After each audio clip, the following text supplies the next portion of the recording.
We didn't stop until the city swallowed us whole. Our boots slapped the damp pavement, our breaths clouding the air like smoke. Behind us, the chaos of the office building had faded into distance, though the memory of screams clung to me like a second skin. Somewhere back there, the men in the flannel shirts were either dead or worse. It didn't matter. What mattered was the 5 of us still moving, still alive. Maria stumbled beside me, one hand pressed to her side. Mason caught her elbow, steadying her. "Easy," he muttered, scanning the empty street like it might reach out and grab us. Leah had her pistol raised, muzzle cutting across every shadow, every doorway. Evan lagged a few steps behind, wide-eyed, his sneakers slapping puddles loud enough to draw every corpse in the city. "Quiet," I hissed, glancing back. "Keep it tight." We slowed, not because we wanted to, but because our bodies demanded it. Every muscle screamed for rest. The adrenaline that carried us through the last fight was gone, leaving behind only trembling exhaustion. The street ahead was lined with shuttered shops and broken cars. Neon signs flickered dimly, throwing pale light on the cracked sidewalks. The city felt less like a place and more like a predator holding its breath, waiting to see if we'd break first. Maria whispered, "We can't keep running blind. We need cover." She was right. I scanned the blocks, searching for something. Anything that didn't scream trap the way the last building had. But all I saw were locked storefronts, darkened apartments, and alleyways slick with shadows. Mason grunted. "Top floors are death traps. Basements too. Need something middle ground. Ground floor, one exit we can hold. Or one exit we can get blocked into."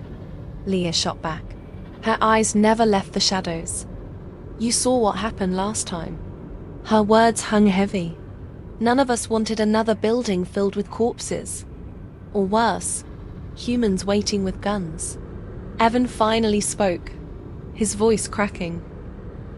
"What if there's nowhere left? What if every place is like that?" No one answered.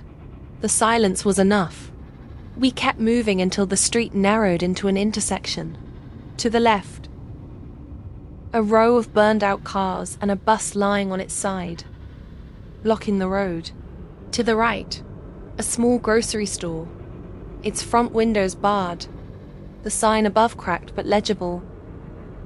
"Henderson's Market." Maria pointed. "There, that could work." Leah's frown deepened. Or it could be another ambush, or packed wall to wall with infected. "We don't know until we check," I said, forcing steadiness into my voice. "We can't survive out here in the open. Pick one. Risk inside, or risk outside." Mason adjusted the grip on his crowbar. Inside. We crept toward the market. The parking lot was littered with trash and broken glass, but no bodies. That was something. I raised a hand, signaling the others to hold back as I approached the door. The metal gate was still locked across the entrance. A good sign. But locks had never stopped Mason before. He came forward, knelt by the gate, and worked a length of bent rebar into the latch. "Give me 30 seconds." Every second stretched longer than it should. My eyes scanned the rooftops, the alleys, the broken cars. A breeze rattled loose paper across the asphalt. Somewhere in the distance, a scream carried, sharp, human, and then cut off. Finally, Mason grunted, yanked, and the gate popped open with a metallic screech. We slipped inside one by one, pulling it shut behind us. The store smelled of dust and mold, not rot. Shelves stood mostly bare, but not destroyed. Someone had looted carefully, methodically, but not recently. Maria's flashlight swept across the aisles. "Looks clear." "Check it all," I said. "Back rooms, storage, everything." Leah and Mason moved deeper, weapons ready. I stayed by the front, watching Evan as he slumped against a counter, his chest heaving. He looked so young, shadows carving hollows in his face. "You okay?" I asked quietly. He nodded too quickly. Yeah, I'm fine." He wasn't. But he was still here. And that counted for something. Leah returned from the back with a sharp shake of her head. "No bodies, no blood. Place is clean." Mason dropped a box of canned beans onto the counter. "Better than clean." Stopped. Maria exhaled slowly, the tension easing from her shoulders. Finally, a break. For a few minutes, we let ourselves believe it. We barricaded the front gate with a metal shelf, pushed crates against the side door, and settled into the aisles like soldiers in a bunker. The air felt almost safe, but it didn't last. The first sound was faint, a soft thump from above. Evan froze. What was that? We all heard it then. A weight shifting on old wood. Another thump. Closer this time. Leah's pistol came up. Rats don't walk that heavy. I motioned her back, pressing a finger to my lips. We crept toward the back stairs, each step deliberate. The air thick with the kind of silence that comes before blood. The staircase led up to an office level, glass windows overlooking the store. The blinds were drawn, shadows shifting faintly behind them. I raised my hand, 3 fingers, then 2, then 1. Mason kicked the door in. The smell hit first. Not rot, but sweat. Human. Inside, the office looked lived in. Blankets on the floor, empty cans stacked in a corner, a lantern on a desk, and a man crouched in the corner holding a knife, his eyes wild, his clothes ragged. "Stay back," he hissed. "This is mine." Maria's voice was calm. "We're not here to take it. We just need to rest." The man's knife trembled in his grip. "You'll bring them here. You'll bring them all." I leveled my gun but didn't fire. His voice wasn't the swagger of the armed men from before. It was desperation, isolation. "Easy," I said softly. "We've got food. We can share. We're not your enemy." But he wasn't listening. His gaze darted past us toward the boarded window.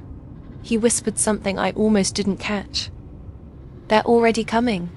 And then the pounding started, not from the street, but from the roof above. The ceiling groaned as something heavy slammed against it. Then again. Evan gasped. How are they up there?" No answer came. Just another thunderous crash from the roof, showering dust down into the office. Mason swore. "They've found us. Already." The man in the corner pressed his hands over his ears and screamed. And the roof split open. The roof split open like wet paper. I don't remember the climb down the back stairs, or how many doors we shoved aside. I remember the ceiling cracking, wood snapping, the first infected tumbling in from above with hands clawing and jaws wide. The man who'd claimed the office was screaming as we bolted past him, his knife flashing in the lantern glow. And then we were running again. Always running. The market became another tomb in the making, and we weren't going to let it be ours. By the time we reached the far side of the block, the night air was damp against our skin, lungs burning from the sprint.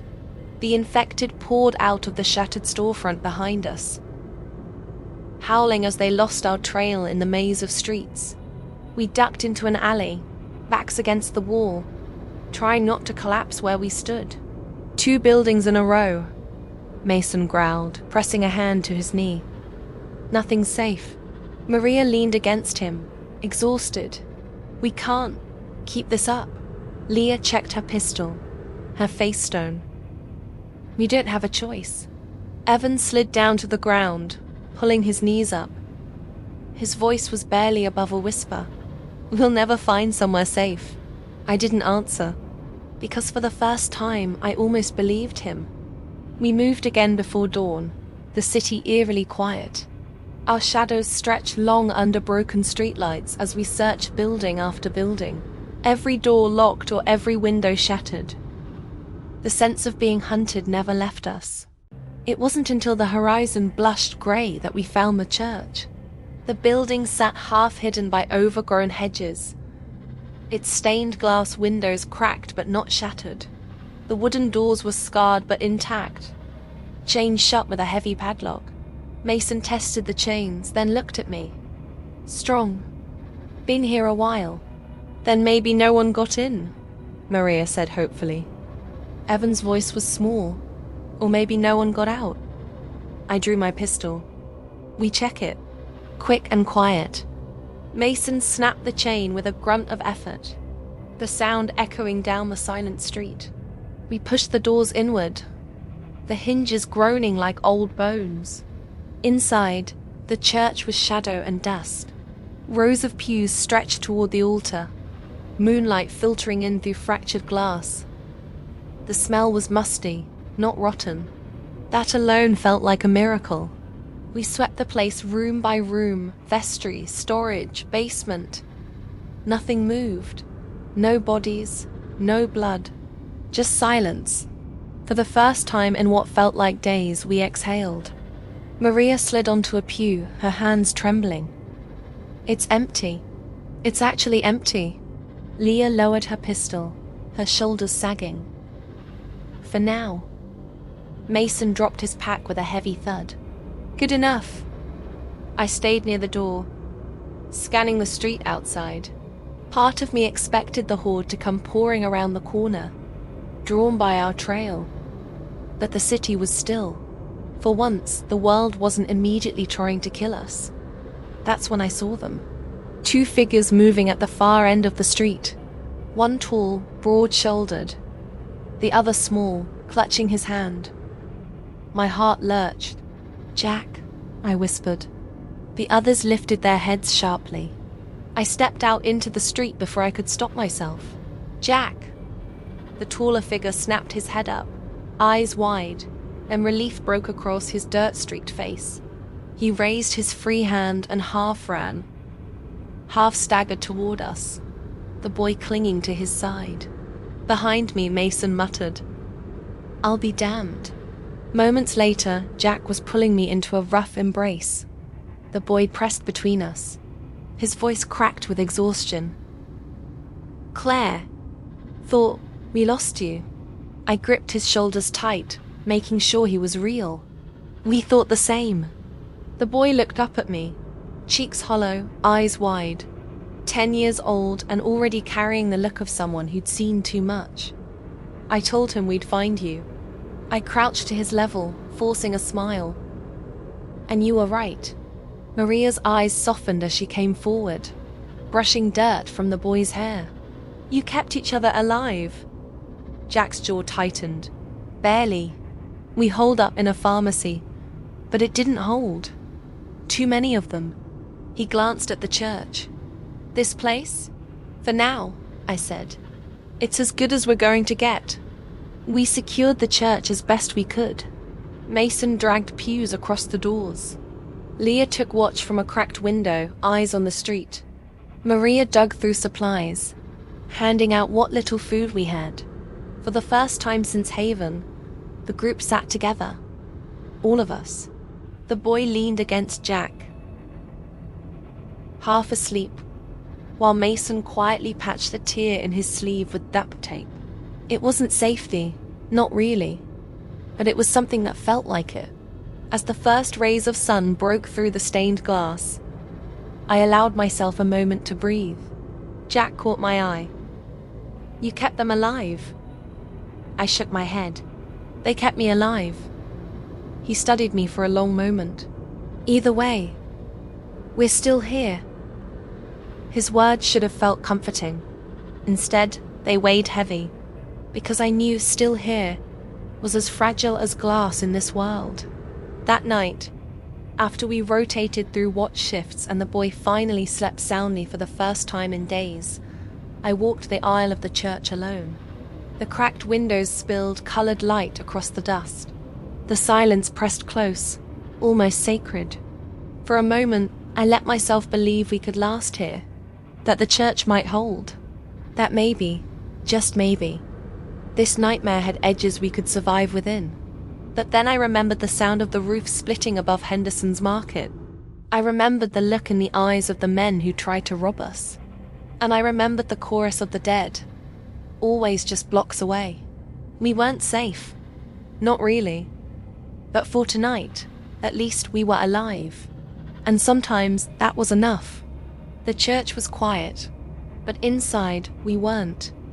It started small. Mason moving cans of beans into his pack without asking. Maria snapping at him. Leah sharpening her knife louder than she needed to, as if to prove she wasn't afraid of anyone. Jack hovering near the boy. Every muscle taut like he expected someone to try and take him away. We'd survived together, but survival wasn't the same as trust. By the second day, the tension was thick enough to taste. It was Mason who broke the silence first. We were sitting around the altar, sorting supplies. The boy curled up on a pew with a blanket Maria had scrounged from the vestry.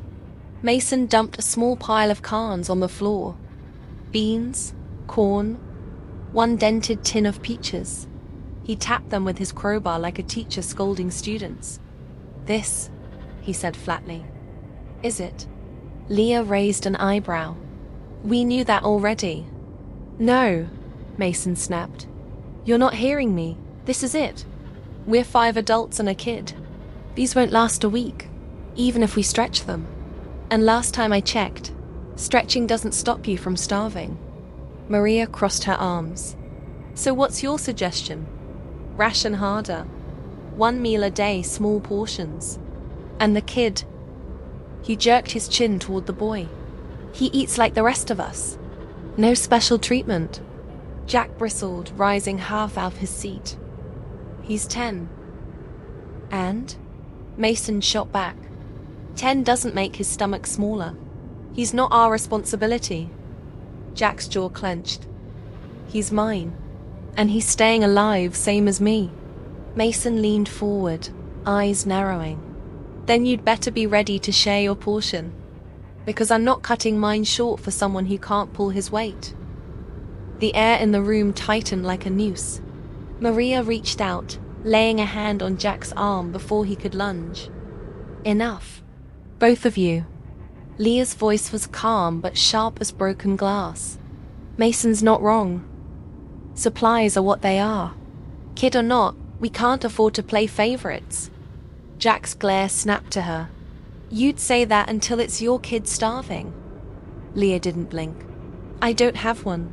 That's why I'm still alive." The boy stirred at the sound of raised voices, his eyes wide. "Please," he whispered, "don't fight." The words cut through me worse than the arguing. We'd been through hell, but he was still just a child. And here we were, tearing each other apart in front of him. "Enough," I said, louder this time.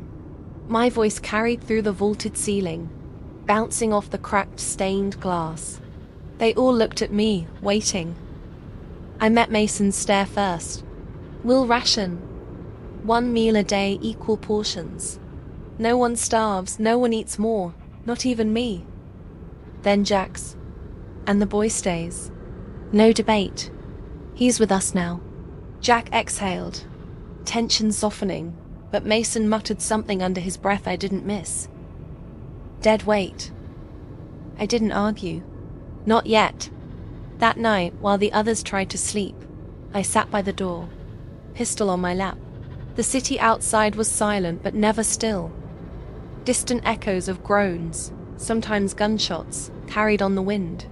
Jack joined me after a while, the boy sleeping soundly against his side.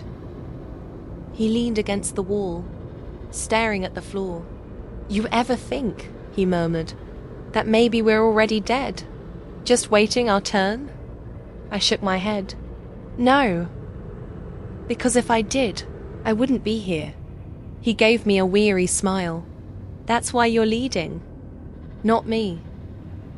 The words hit harder than I expected.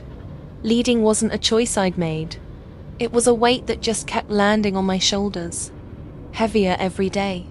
"Jack," I said quietly, "you need to keep it together. For him." I nodded at the boy. "He's looking to you. If you crack, he cracks." Jack rubbed his face with both hands. "Yeah, I know." We sat in silence a while longer, listening to the faint creak of wood and the distant wind. By the third day, the cracks widened. Mason wanted to scout. Leah agreed. Maria said it was suicide, not without a plan. Jack refused to leave the boy's side, but snapped when Mason called him a coward. Every decision became a fight. Every word another spark. I caught Evan sitting apart from the group, his knees pulled to his chest, whispering to himself. When I asked if he was all right, he just shook his head and muttered, "They're going to kill each other before the dead do." I wanted to tell him he was wrong, but I wasn't sure anymore.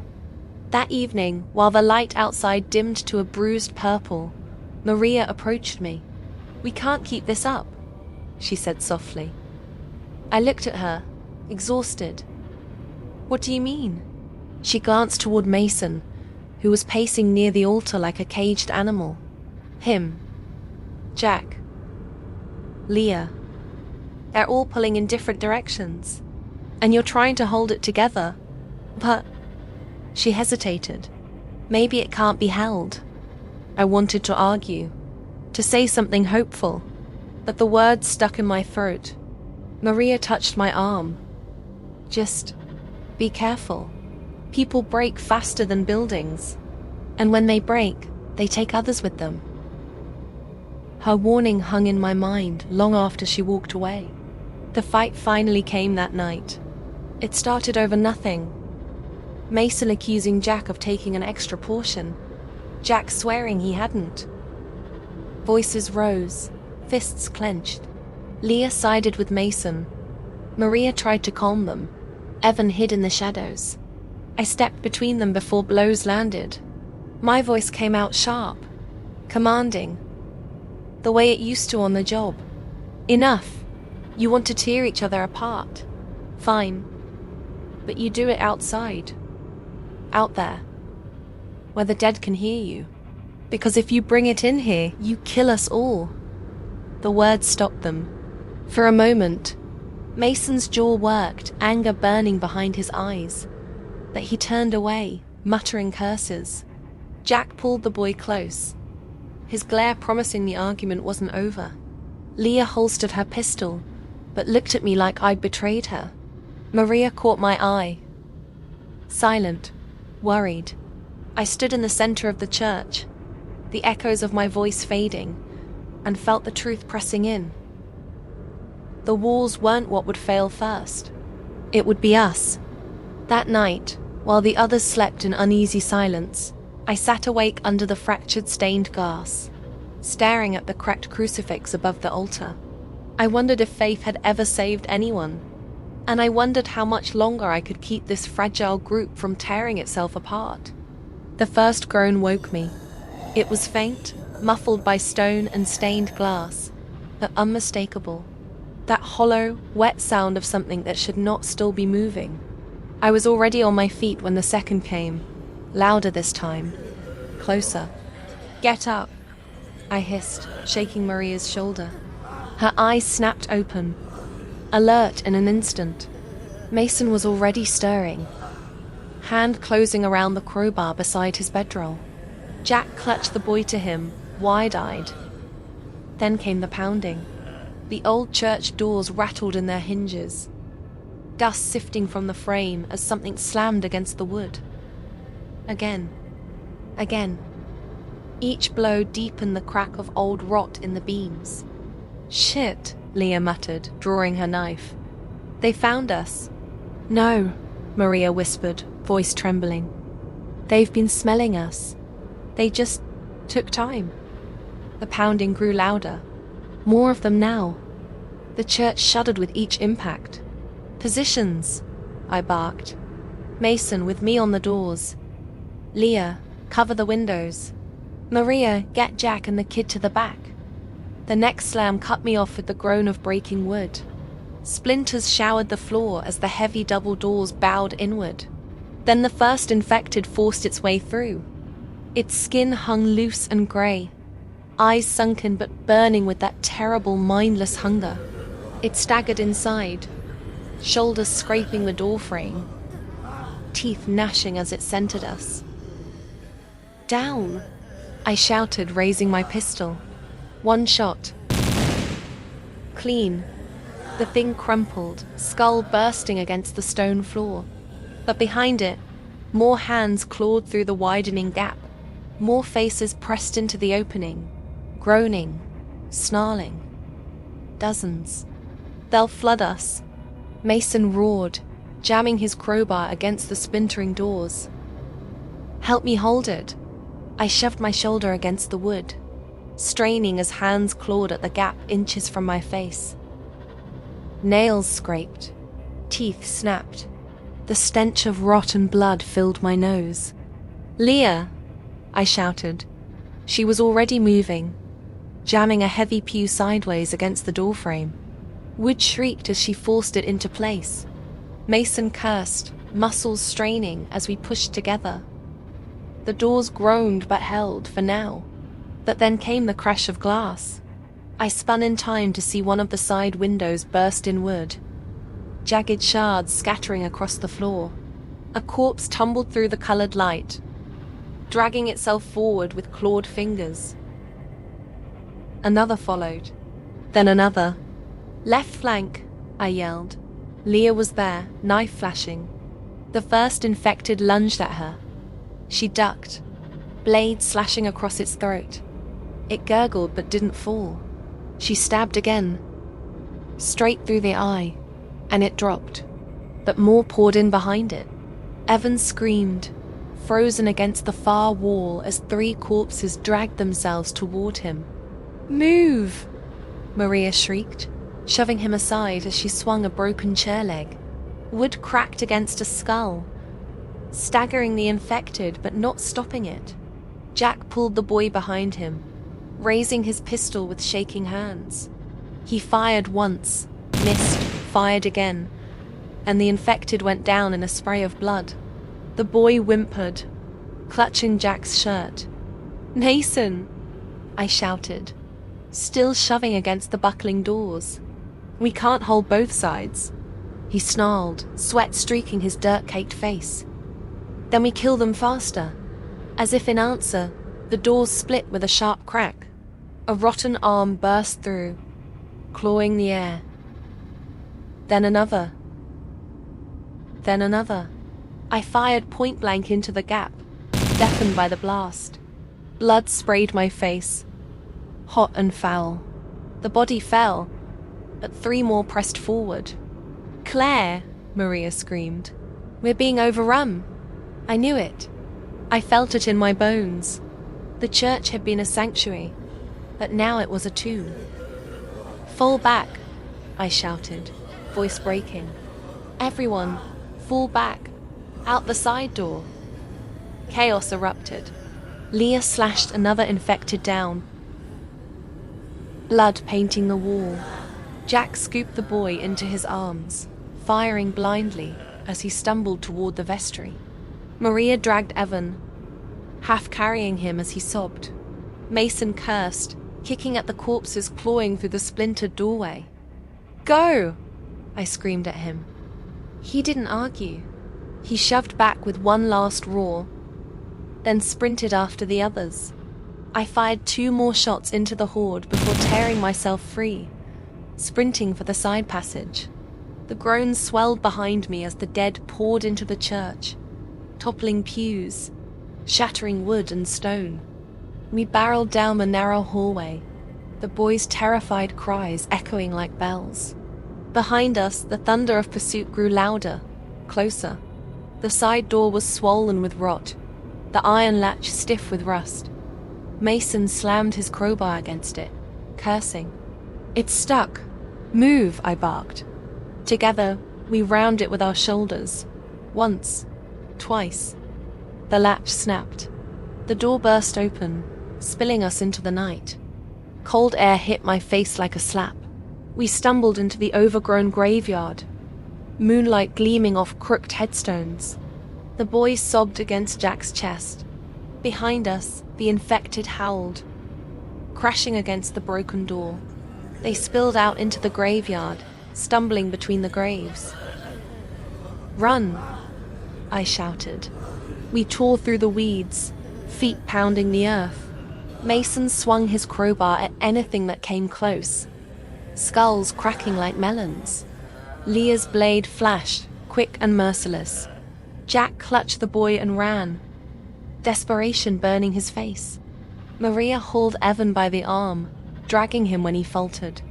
I fired until my pistol clicked empty, then drew my knife, lungs burning. We didn't stop. We couldn't. The dead poured after us, groaning, moaning, endless. Their voices rose like a chorus, echoing through the graves, chasing us into the night. We finally stopped 3 blocks away, collapsing behind an overturned bus. My chest heaved, every breath fire in my ribs. The boy clung to Jack, sobbing into his shoulder. Evan threw up in the gutter, trembling violently. Mason dropped onto the curb, crowbar slick with gore. "Well," he panted, "there goes our safe place." Leah wiped her knife on her sleeve, eyes still sharp, scanning the street. "We'll find another." Maria's face was pale, streaked with sweat. "If we live long enough." I sat against the bus, knife still in my hand, knuckles white. The city was quiet again, but I knew it was only an illusion. The horde was still out there, spreading through the streets, searching. We'd escaped. Barely, but safety was gone.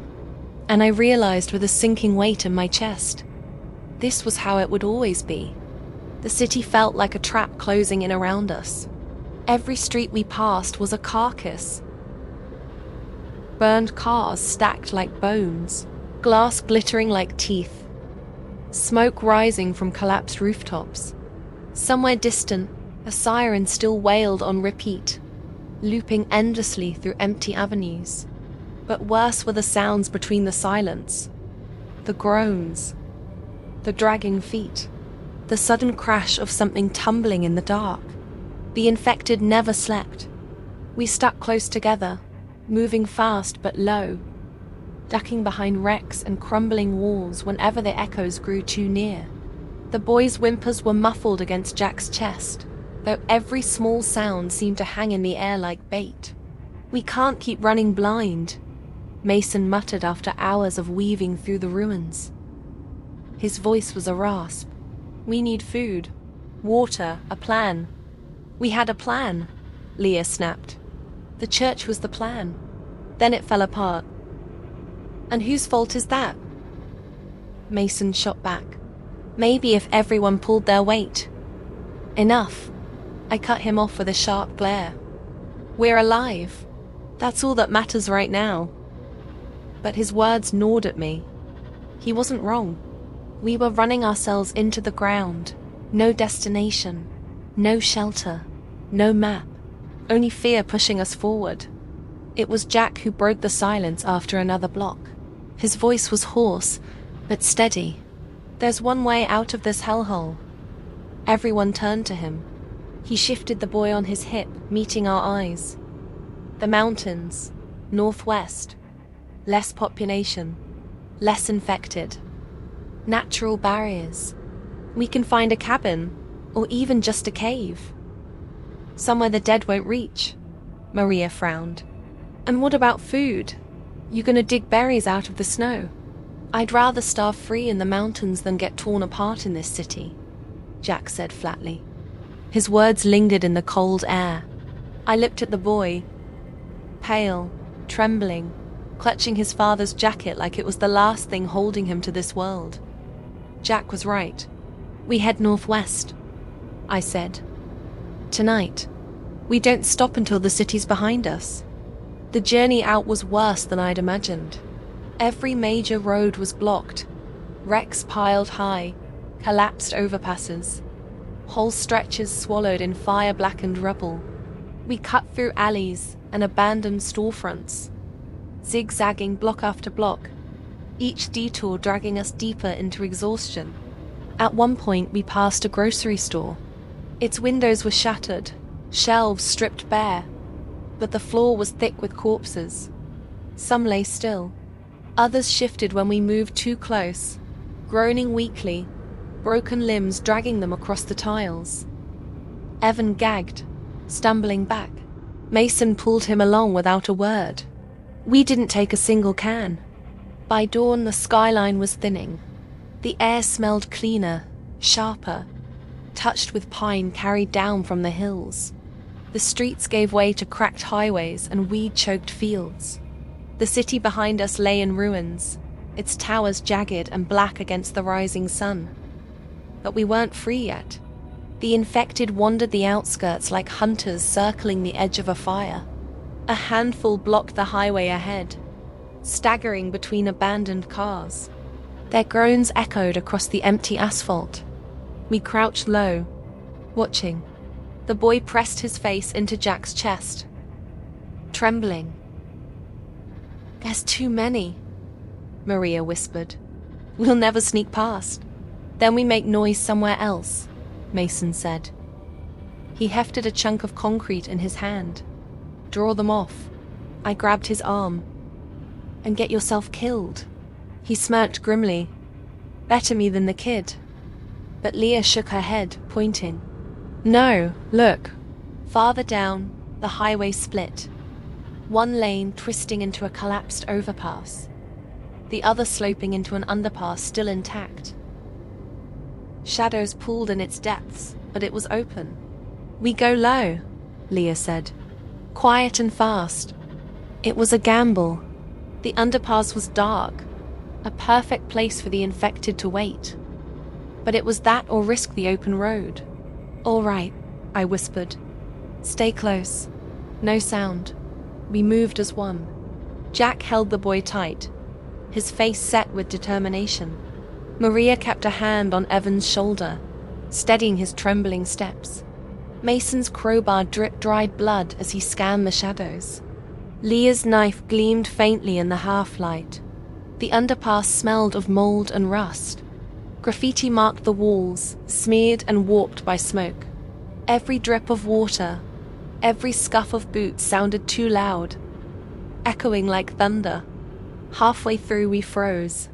A groan, deep, close. Something shifted in the dark. Then another groan joined it, and another. Shapes moved in the shadows. 3, 4, 5. Lurching forward, arms outstretched, eyes burning in the dim light. "Run!" I hissed. We bolted. The boy cried out, Jack clamping a hand over his mouth as he sprinted. Maria dragged Evan, who nearly tripped on the broken concrete. Mason roared, swinging his crowbar as one of the infected lunged, bone crunching in the dark.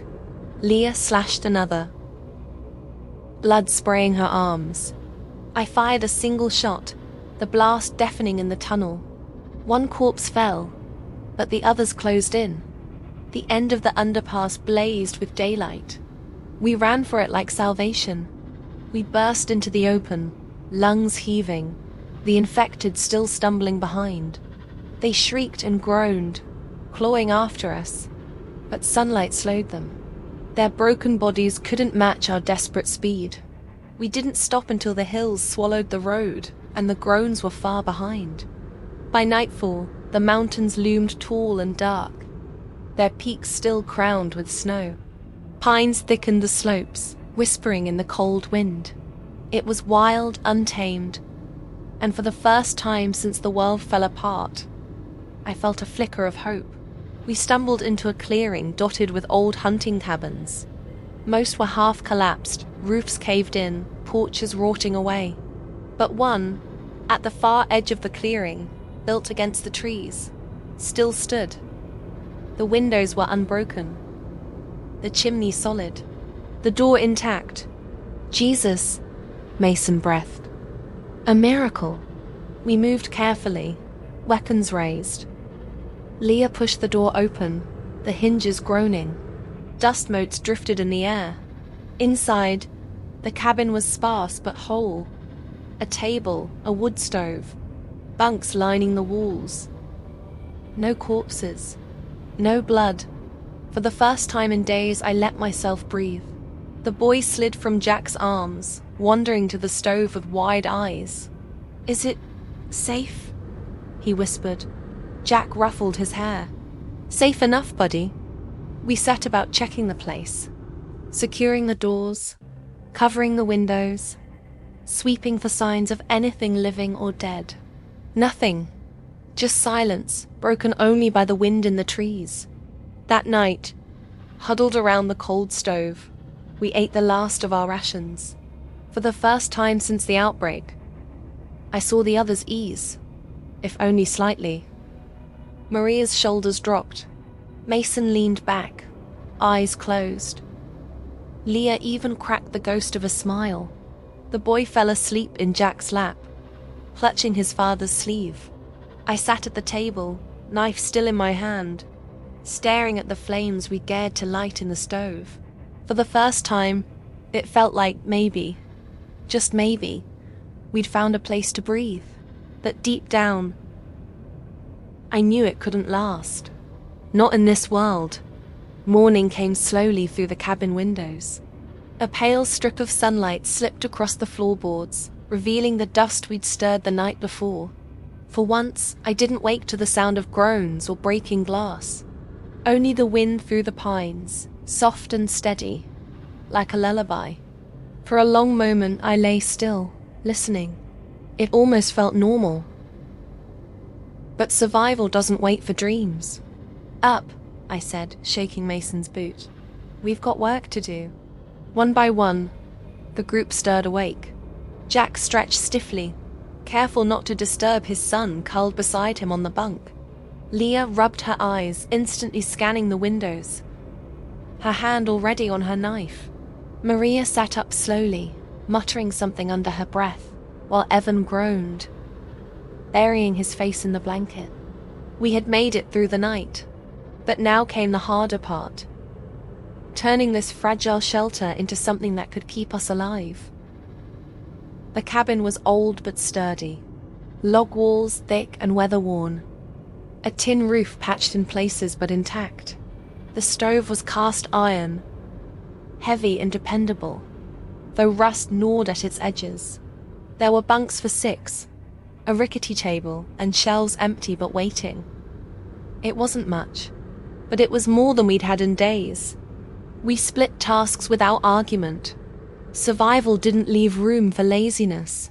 Mason and I worked on the defenses, hammering loose boards across the windows, reinforcing the front door with scraps of wood scavenged from the collapsed cabins nearby.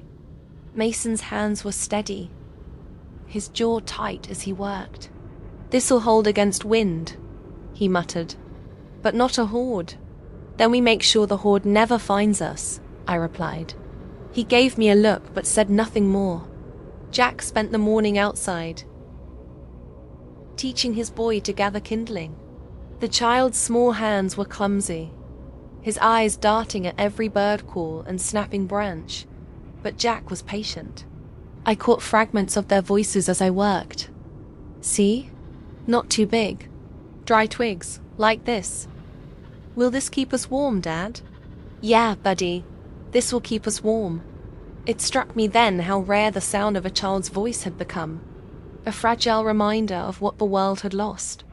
Leah and Maria scouted the tree line.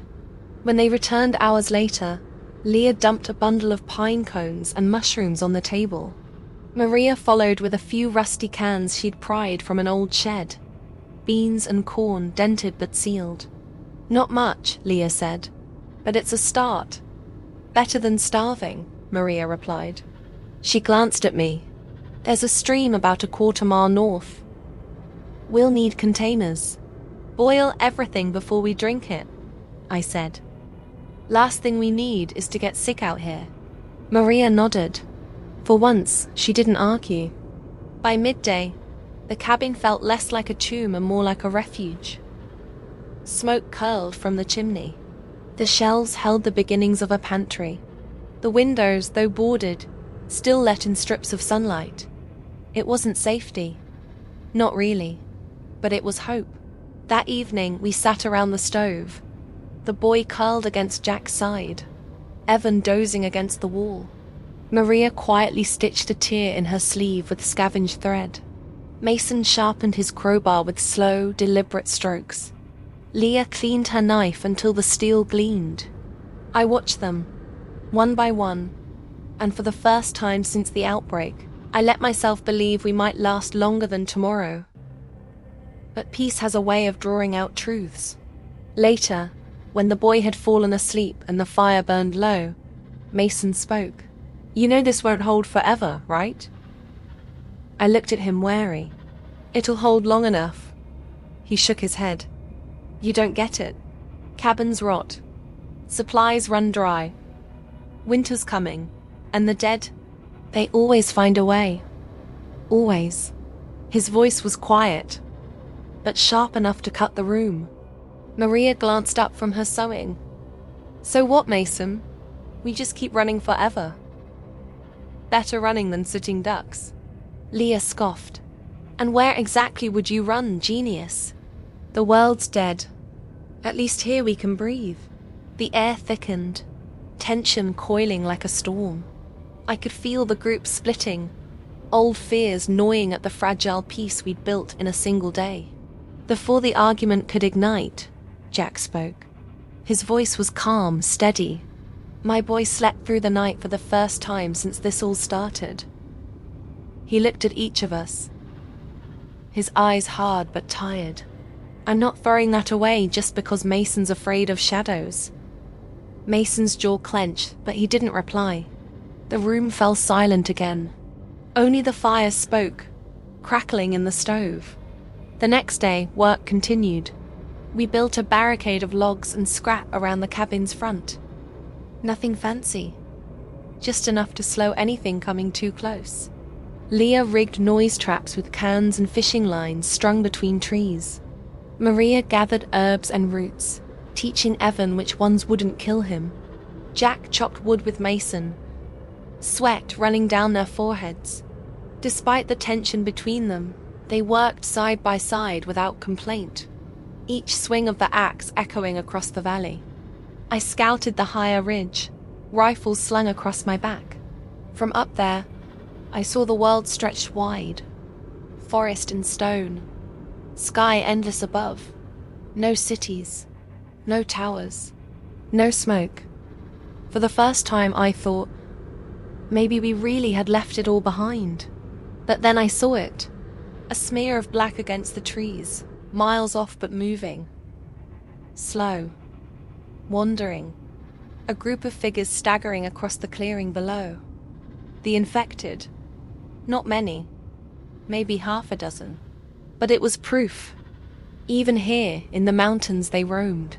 I returned to the cabin and said nothing. Not yet. Let them rest one more night in the illusion of safety.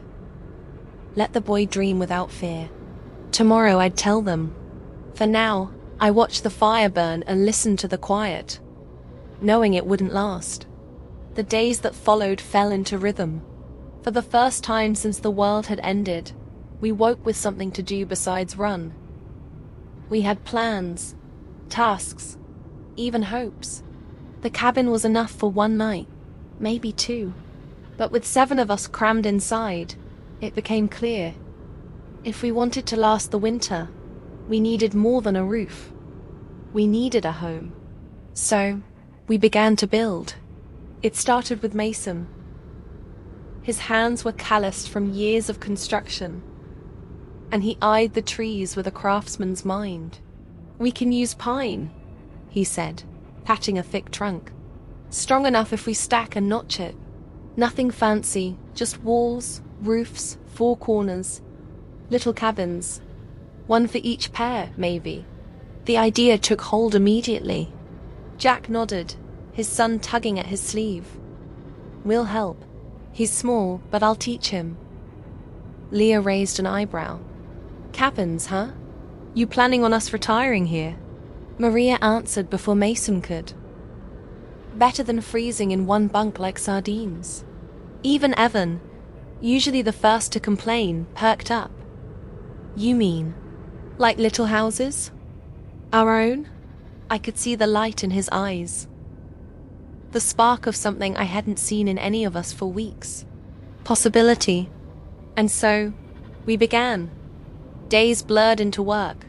Mason showed us how to strip bark, how to notch logs so they locked tight without nails. Jack swung the axe, sweat flying, his son running back and forth with small branches he carried proudly. Leah and Maria hauled wood in teams, their banter sharp but familiar. Evan stumbled, cursed, but kept pace, determined not to be left behind. The forest rang with life again. The crack of axes, the thud of logs hitting earth, even laughter echoing between the pines. It was work that left our bodies aching, but it was the kind of ache that came with progress. At night, when we gathered by the fire, we began to talk. Not about the dead, not about what we'd lost, but about before.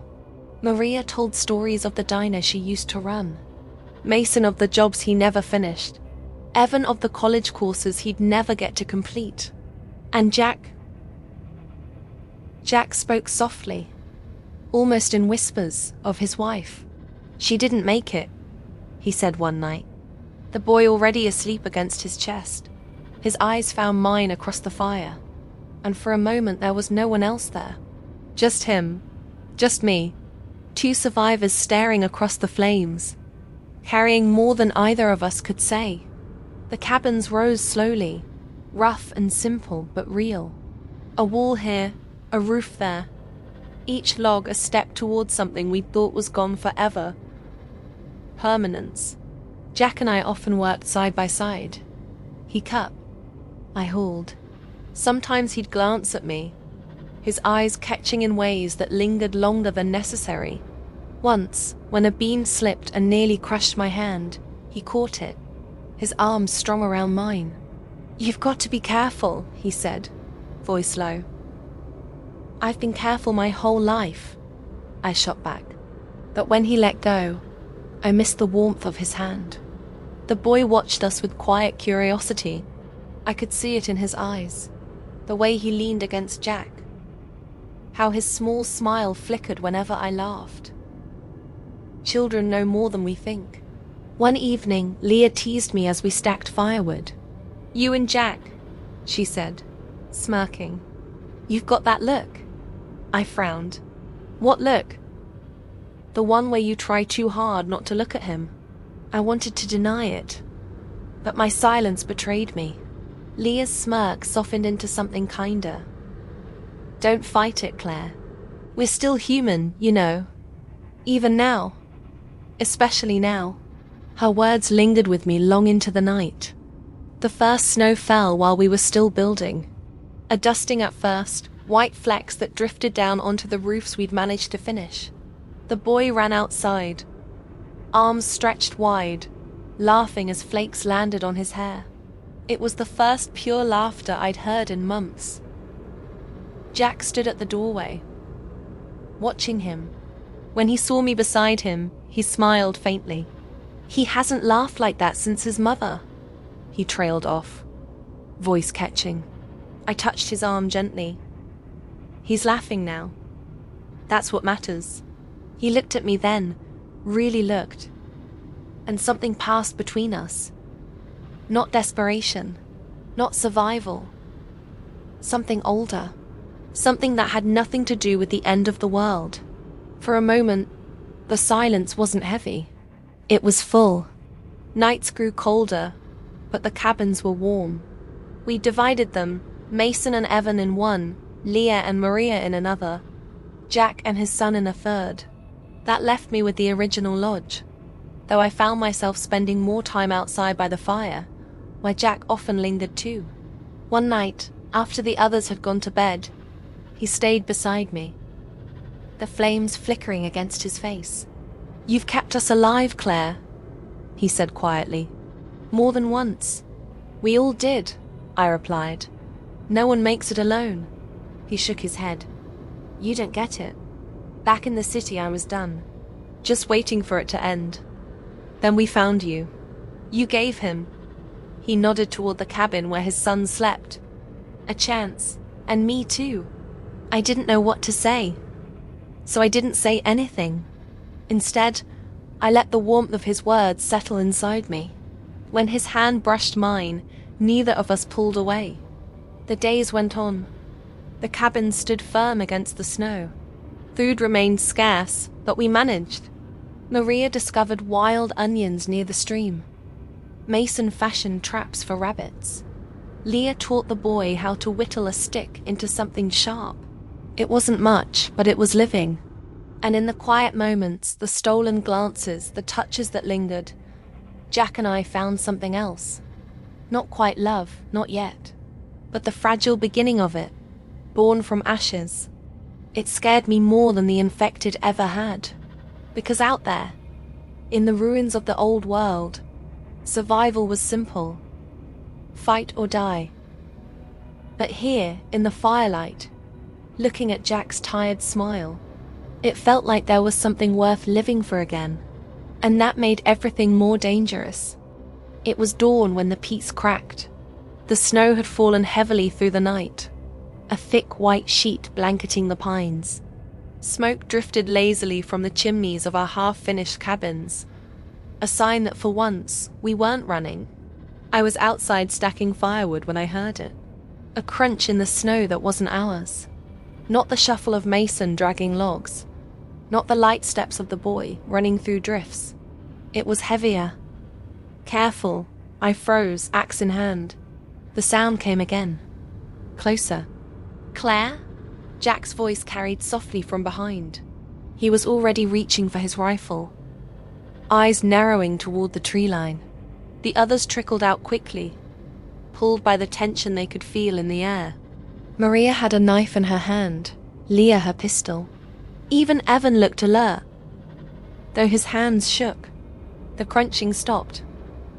And then we saw him. A man stepped into the clearing. Alone. His beard was long, ragged, streaked with grey. His clothes were tattered, layered against the cold. But it was his eyes that struck me first. Hollow. Desperate. He lifted his hands slowly, palms open. I don't mean no harm, he called out, voice hoarse. Please just don't shoot. Jack raised his rifle higher, squinting. Stay where you are. The boy peeked from behind Jack's coat, wide-eyed. The stranger's hands trembled in the air. I've been walking. Weeks. Haven't seen a soul in days. Thought maybe I was the last one left. His voice cracked. I just need food. Shelter.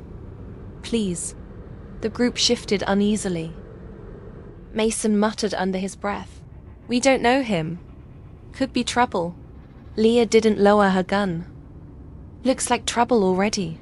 But Maria's gaze softened. Just a little. He's alone. Look at him.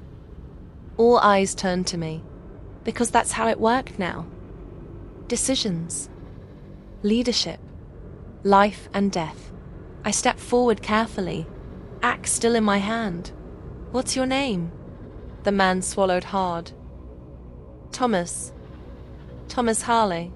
We didn't let him in right away. Jack insisted we keep him outside while we searched him. Mason patted him down, pulling a rusted hunting knife from his belt and a water canteen half frozen solid. That was it. No gun. No hidden bag. Just a man who looked more like a shadow than flesh. Where you been? I asked. North, he said quickly. Used to be a camp. Few dozen of us. Held out a while, but his eyes darted to the snow. Didn't last. Too many dead. Too many hungry mouths. I left when the food ran out. His voice was steady, but something in the way he said it made my skin crawl. You left? Leah asked sharply. Or you ran? Thomas looked down. Does it matter? We argued long after he sat down by the fire under watch. Maria leaned toward me. We can't just turn him away. You saw him. He won't last another night. And if he's lying? Mason countered. If he's leading people right to us? He doesn't have people, Evan said quietly, surprising everyone. He looked alone. Leah snorted. Yeah, well, loneliness makes folks desperate. Desperate gets us killed. Jack hadn't spoken much, but when he finally did, his voice was firm. Claire, it's your call.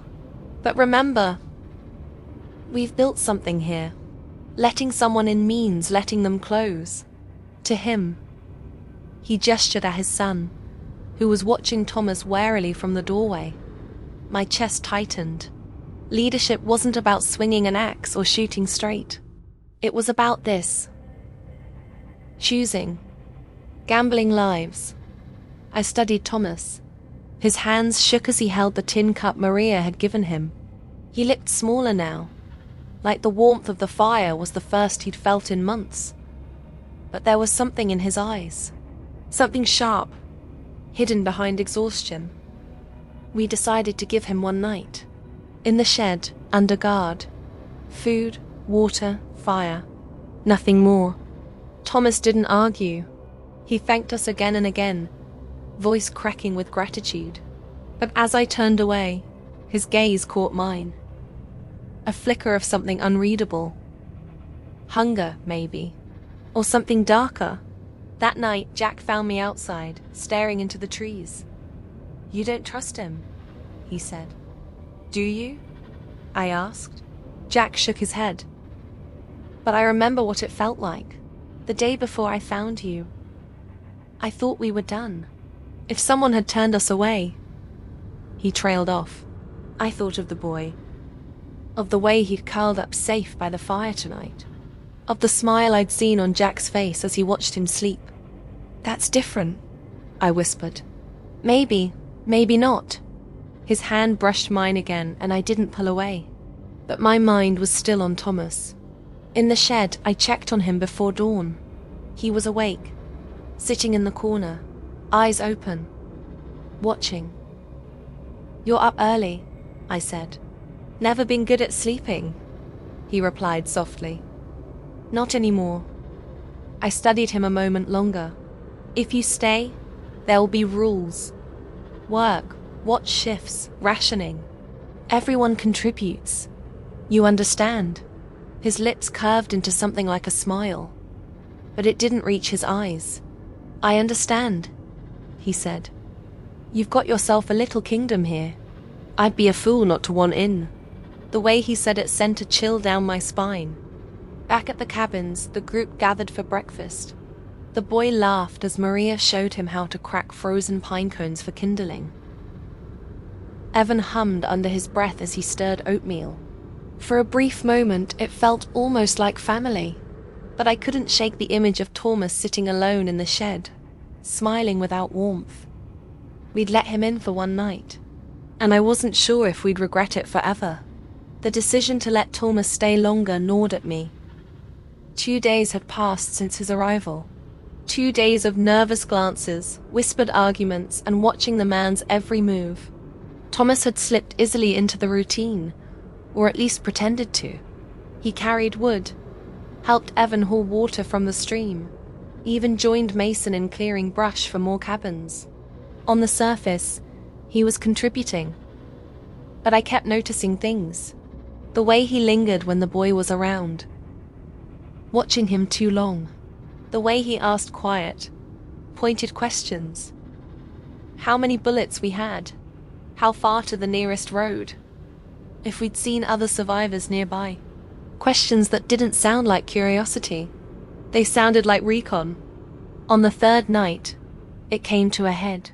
We sat around the fire, eating stew Maria had managed to scrape together from dried beans and what little venison Jack had brought back from a hunt.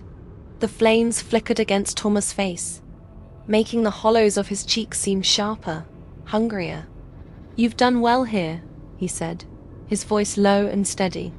Real well, cabins, food, warmth, a kid safe in his bed. His eyes shifted to Jack, then to me. Almost too good. Leah bristled. What's that supposed to mean? Thomas smiled faintly. Means I've seen a lot of camps fall apart. Too many mouths, too many soft rules. You want to last. You need someone who can make the hard calls. Someone who doesn't flinch. Jack's jaw tightened. Claire makes the calls. Thomas' gaze slid back to me. Does she? Or does she just keep you all comfortable until it comes apart? The fire crackled between us. The others went still. You got something to say it, Mason muttered. Thomas leaned forward. Yeah, I do. You're too trusting. You brought me in. A stranger. What happens when it's not me? What happens when the next group comes? And they don't ask nice. You'll all be dead because your so-called leader couldn't do what needed doing. My grip on the mug tightened. And what exactly do you think needs doing, Thomas? He sat back, smirk curling on his lips. For one, stop wasting food on the weak. That kid of yours. He nodded toward Jack's son, asleep inside one of the cabins. Slows you down. Costs more than he gives back. Same for the boy Evan. What's he contribute? Fear? Shaking hands? That's not survival. Jack was on his feet before I could stop him, rifle in hand. Say one more word about my son, and I'll... Enough, I snapped, standing too. My voice cut through the firelight, sharp as a blade. Sit down, Jack. Now. Thomas didn't flinch. He just smiled, satisfied at the crack he'd driven into us. That night, I couldn't sleep. I paced outside, snow crunching under my boots, the cold air burning my lungs. Thomas was dangerous, not because of what he'd said, but because he'd meant it. And worse, he'd planted seeds in the others. I saw it in Mason's eyes, in Leah's silence. Even Maria looked troubled. We'd built something fragile here, and Thomas was breaking it apart from the inside. The next morning, it happened. Jack went to check on the boy, only to find the cabin door ajar. Panic ripped through the group. We searched frantically, calling his name, scouring the tree line. It was Thomas who emerged from the woods, dragging the boy by the wrist. The child's face was pale, streaked with tears. Found him wandering, Thomas said coolly. Kid said he wanted to play in the snow. Could have been seen. Could have led trouble right to us. Jack rushed forward, yanking his son into his arms. You don't ever touch him again, he growled. But Thomas didn't move, didn't even blink. His gaze was locked on me, challenging. You gonna keep letting this happen? He asked. Gonna let a kid put us all at risk? That's weakness, Claire. Weakness gets people killed. I stepped between him and the boy, my hand brushing the handle of my axe. You're done. You hear me?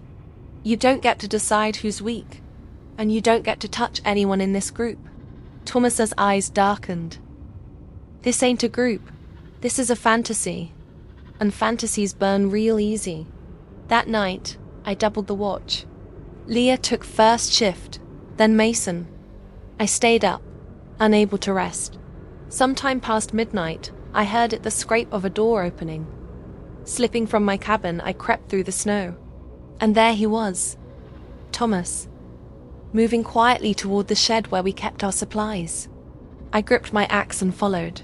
He didn't notice me as he pried the lock, slipping inside. But when he turned, I was already there, blocking the doorway. His smile returned, thin and sharp. Knew you'd follow. What are you doing? I demanded. What you're too scared to, he said. Taking control. Stockpiling. Cutting out the dead weight before it kills us all. You think you're a leader, Claire, but you're just another dreamer clinging to rules that don't matter anymore. He took a step closer, and the dim lantern light caught the knife in his hand. You want to protect them? Fine. But one day, when they're all dead because of you, Remember I tried to save you from yourself." He lunged. Steel flashed in the dark. I swung my axe, catching his arm. He grunted, slashing wildly.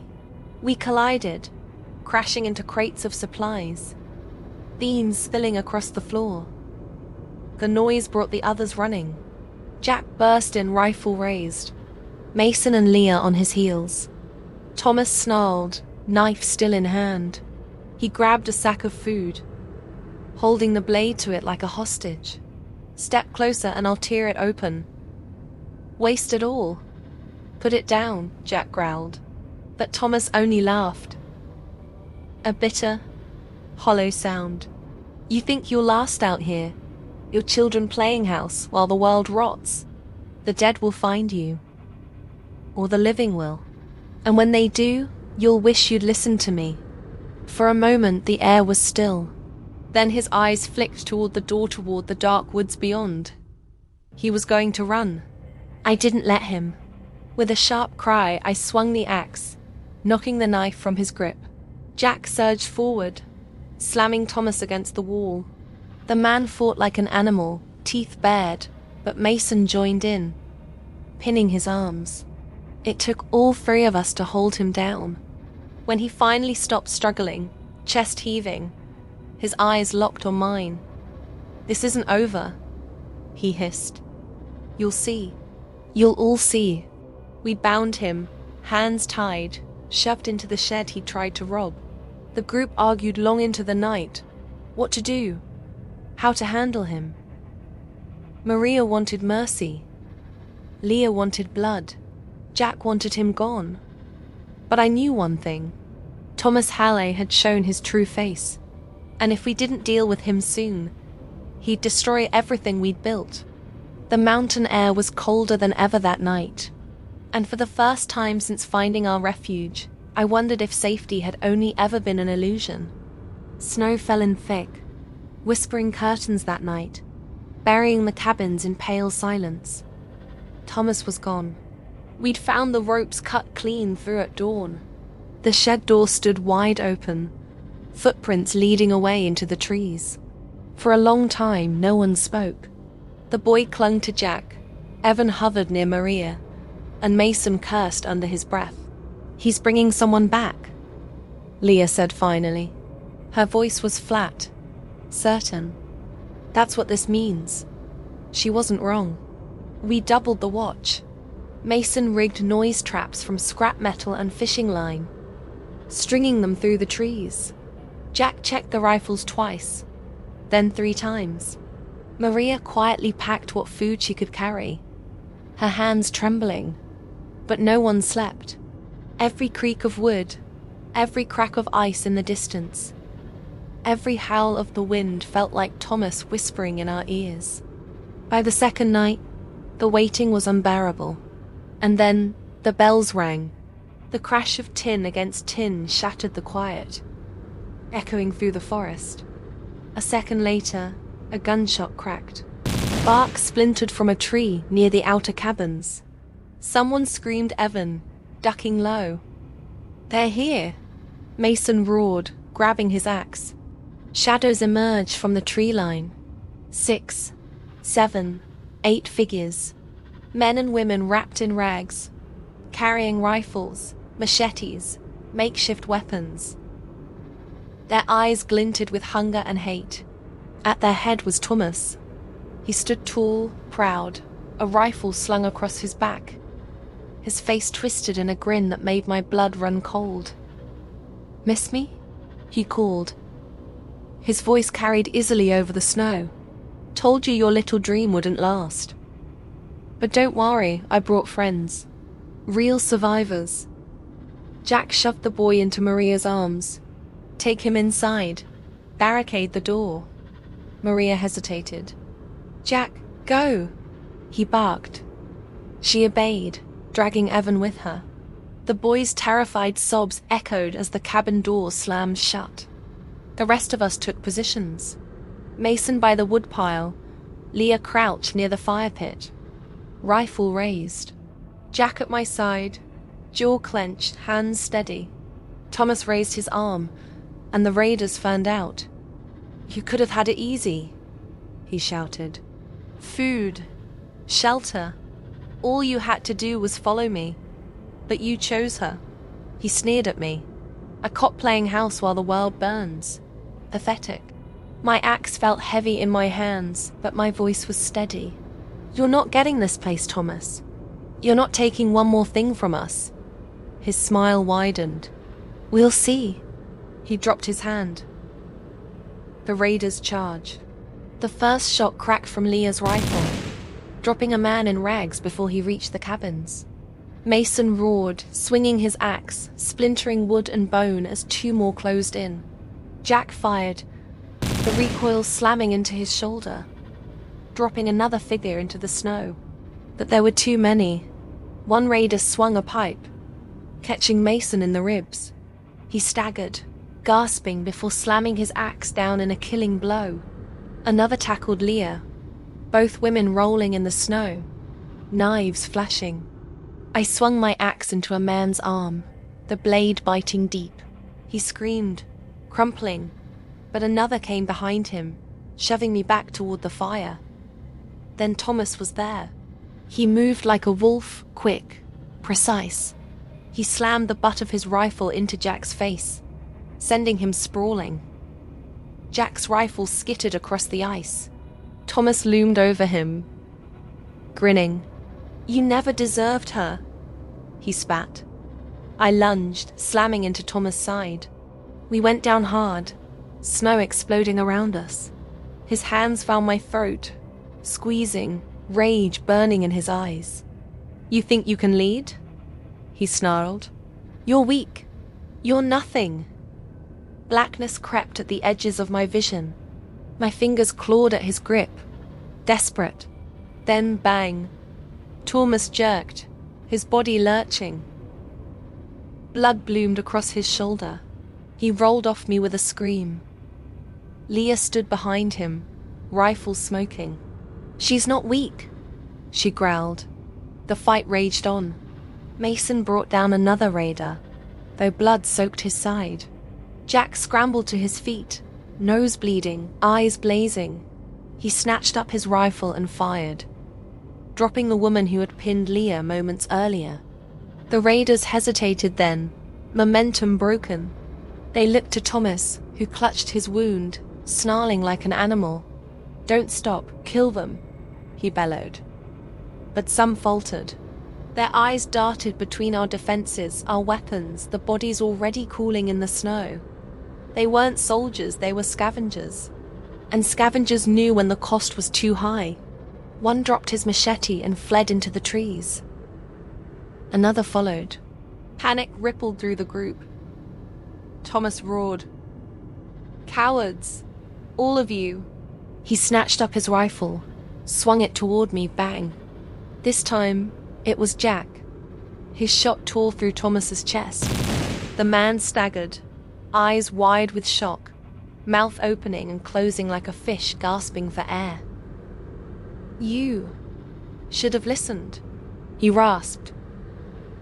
Then he collapsed into the snow, blood seeping into the white, his final breath steaming in the cold.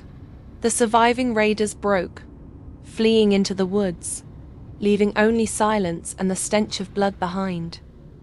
For a long time, none of us spoke. The snow kept falling, soft and slow, covering the bodies where they lay. Mason leaned heavily on his axe, blood soaking his coat. Leah lowered her rifle, shoulders trembling. Jack stepped to me, his face pale, eyes searching mine. "You okay?" I swallowed, nodded. My throat still burned where Thomas's hands had pressed. But I was alive. We all were, except Thomas. His body lay twisted in the snow, eyes frozen wide. The man who had nearly destroyed us with his bitterness, his hunger, his rage finally silent. I almost pitied him. Almost. We buried the raiders outside the tree line. Shallow graves dug into the frozen earth. None of us spoke their names. Thomas we left unmarked. His grave just another mound in the snow. When it was done, we returned to the cabins. The boy slept curled against Maria. Safe. Evan clung to her hand, eyes wide but alive. And in that moment, I realized something. We had survived. Against the dead. Against betrayal. Against the living themselves. We had survived. The days after were quiet. Too quiet. We repaired the damage, patched walls, sharpened blades. Mason recovered slowly. Leah stayed vigilant. Maria cared for the children. That something new had grown among us, something fragile and fierce. Hope. And love. Jack stayed close in those days. His hand brushing mine when we passed. His eyes lingering when he thought I didn't notice. We had been through hell together. He had fought for me. Saved me. One night, as the fire crackled low, he spoke. "Claire," he said softly, "I don't know what tomorrow looks like. Might be worse than today. Might be better. But I know one thing." I looked at him, my heart pounding. "I don't want to face it without you." The words caught in my throat. For so long, I had buried my heart beneath duty, survival, the endless fight. But here, in this broken world, Jack had found me. And I knew he was right. "I don't want to face it without you either," I whispered. He smiled then, tired but true. And beneath the cold stars, surrounded by snow and silence, he asked me to marry him. I said yes. The wedding was small. Just us, the firelight, the snow, and the few who had become our family. Maria braided my hair with dried wildflowers she had found. Leah gave a rare smile. Mason stood tall despite his wounds. Jack's son clung to his father's hand, beaming. We exchanged no rings, no grand vows, just words, simple and raw, promises to stand together, to fight together, to live and die together, no matter what came. When he kissed me, the world felt whole for a moment. For the first time since the outbreak began, I felt more than survival. I felt alive. But peace is a fleeting thing. That night, as we celebrated in hushed laughter, a howl echoed through the valley. Not the cry of wolves, not the moan of the infected, something else. The boy shivered, clutching his father's coat. Mason's face went pale. Leah's hand found her rifle. Danger was still out there, maybe worse than anything we had faced. But as Jack's hand found mine, as our family stood together in the firelight, I knew one thing. We would face it. Together.